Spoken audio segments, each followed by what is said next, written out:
Good evening, everyone. Myself, Parth Rajput, and I am the representative of Type Pythons. Our problem statement is defect detection on face swapping videos. In in our daily basis, we send and receive n number of videos. But while receiving or sending of videos, have you ever wondered that is that video real one or a fake one? Now you might wonder that Parth, what are you saying? Can a video be real or fake? Yes, it can.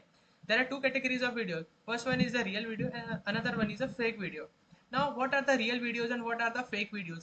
The real videos are basically those videos in which the manipulation of video frames are not done. For an example, the video that has been recorded from our phone, it's a real video in which we are not manipulating the frames of a video. But what's a fake video? In the fake video, the manipulation of the frames of video is been done. Sometimes you have seen that the face of some person has been exchanged or has been swapped with the face of another person. Those kind of videos are known as the fake videos or the manipulated videos. But now you might be thinking that how these fake videos are created. There are two ways of creating those kind of videos. First is the manual way. In this way, the person will manually manipulate each and every frame of a video. But this process is very much time consuming and it's very much hard working. So a person will go for a second approach in which it will use the AI. Now AI will do the same task for that video, that it will manipulate the frames of a video, but it will do in very short period of time and in very accurate manner. But now you are you are afraid that this AI thing is very much dangerous. Now how can we detect a video is real or a fake? Don't worry, my friend. Me and my team are here. We have proposed one solution. It's that is Defend. Now, what is Defend? Defend is basically an AI-powered video detection tool in which it will detect that the given video is real one or a fake one. Now, Defend also uses the same AI technology for detecting the realness and the fakeness of a video. Now, you might be thinking that Defend is also using AI, so it will be very difficult to use and it will be very difficult to understand. No, my friend, we have destructured the overall usage of Defend into three simple steps. Those steps are basically the user have to upload its video and Defend will scan that video, and after scanning it, it will do an instant analysis of that video, and after the analysis, it will give you the result and insights of that video. That is the video real one or a fake one. Now, let me just show you the working of Defend. Now this is our Defend's homepage. We have created the front end using Next.js and TypeScript. And let me just authenticate first. We are using Clerk for the authentication and authorization. And let me just select my Google account. Uh, and I am logged in. Now let's start with Defend. First of all, I have not uploaded any of the videos in this account. So let me just first upload this video. It's a demo video. Okay. Now, what is this frames per minute? Sometimes you have to divide your videos into n number of frames, but you don't know that how many frames are required. So we have kept some one length that minimum a video is divided into 10 frames and maximum it can be divided into 22 frames. But what are these frames? Frames are basically the images in which a video will be divided. Sometimes if the video is of length 2 minutes or 3 minutes, then the number of frames per minute 10 is not a good option. So that's why you require more number of frames per minute to analyze the video properly. So that's why we have kept the scale. Now here the uploaded demo video is of only 8 seconds long. So we will keep the frames per minute as 10. Okay. Now my video has been uploaded successfully. Now let me just walk you to the back end portion that my processing of the video has been started. Let's go to our output screen page. Now, since our video is been processing, that output page will show the loading portion. Now in the backend, what it is happening that the video has been divided into the frames and the frames are being analyzed and the output is being generated. Here we go. Our output has been generated. Now, as it said, that defect has been detected in our frame in our video, and this is the name of our video. This is the size of our video, and it is and user. This thing shows that at which time that video has been sent to that model. Now going below, this is details of the video in which we have giving you a GIF. Now what this GIF shows, basically in a deepfake video, there is we are comparing the faces of the frames. Okay, now sometimes it happens that face in one frame is different from the face in another frame. So due to this difference, we can find out that yes, it is a deepfake. But and while watching the video, it's too difficult to see that if the video is defect or not. So that's why we have proposed with this solution that we will save those number of frames or those number of phrases in the frames in which we can easily detect that the video has been defect, and at the end of the processing we will combine those all the frames and all the faces in the frames, and we will create one GIF, and we will show the GIF as an output to the user so that he can also see and understand that what's at which portion of the video a video has been faked.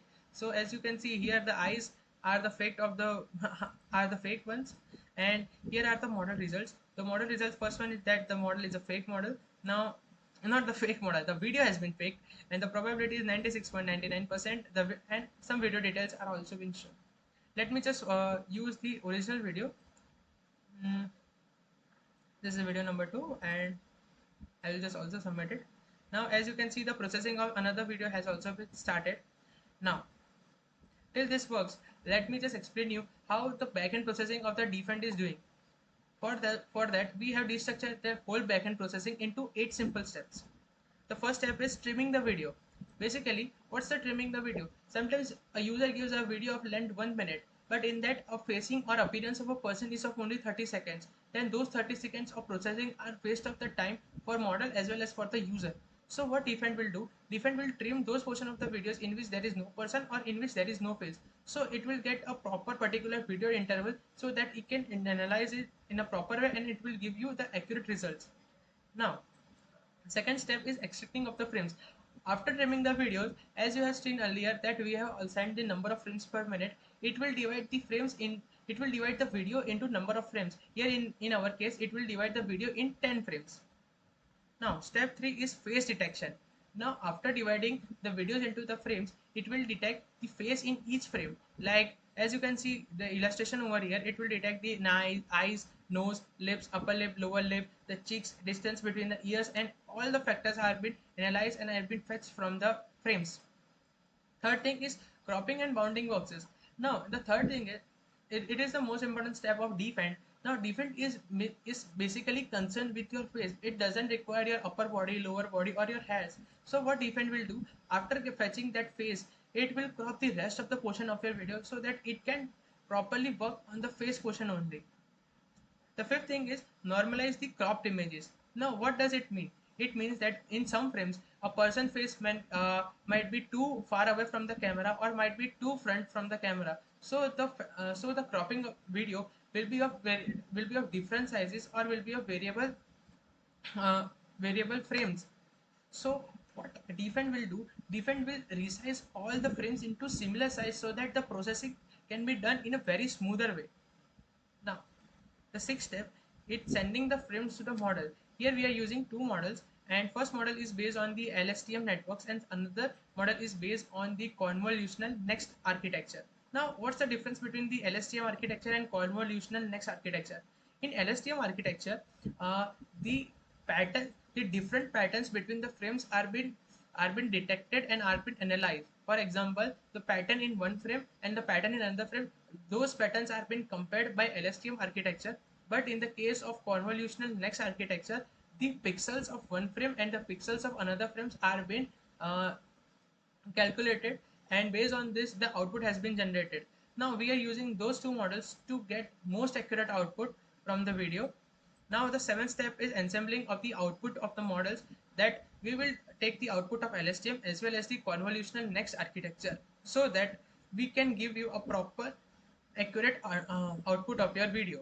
The eighth step is creating the GIF of the labeled frames. So as I mentioned earlier that we have also showing you the GIF of the output. So what is happening that in this step, while sending the frames to the model will also detect that at which frame the video has been faked, or at which frame the face of the video has been swept. So it will save those frames, and at the end of the processing it will convert all the frames into a GIF and it will be shown to the user. Let me just show you the output of the real video that we kept for the processing part.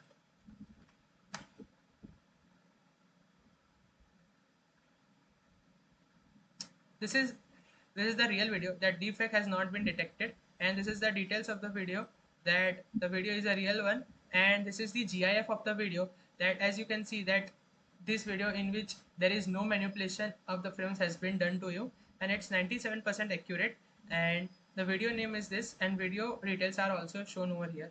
But since last 10 minutes you are hearing me that me and my team, but who are those people who has created Defend? So here are the creators of the Defend. We have a team of 6 people, in which we have 2 developers, 2 AI ML developers, and 2 UI designers. Thank you.